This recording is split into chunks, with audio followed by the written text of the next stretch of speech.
Hi friends, मी वर्षा। आज आपण मस्त हॉटेल स्टाईल पनीर भाजी घरी बनवणार आहोत। त्यासाठी मी पावशेर पनीर घेतलं, पनीर कट करून घेतलं। आता एक कांदा घेतला, कांदा कट करून घेते। 2 छोटे टमाटे घेते कट करून।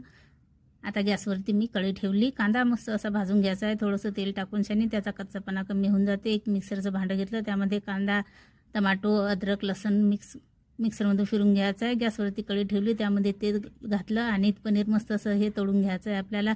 परत त्यामध्ये कढईमध्ये तेल घातलं, जे वाटण मिक्सरमधून काढलं ते वाटण आपल्याला घालायचं आहे। यामध्ये थोडेसे मसाले ॲड करूया, लाल तिखट, गरम मसाला, चवीपुरतं मीठ आणि मिक्स करून घेऊ।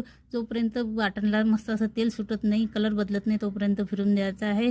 नंतर नाही तर 2 चम्मच मलाई घालायची, मलाई मिक्स करून घ्यायची। 1 वाटी हिरवे मटर घालायचे, मिक्स करून घ्यायचे। नंतर थोडंसं पाणी टाकायचं, पाणी पण फिरून घ्यायचं, झाकण ठेवायचं, फक्त 5 मिनिटं मध्यम गॅसवर शिजू द्यायचं। नंतर पनीर आणि थोडासा बारीक चिरून कोथिंबीर घालायचा।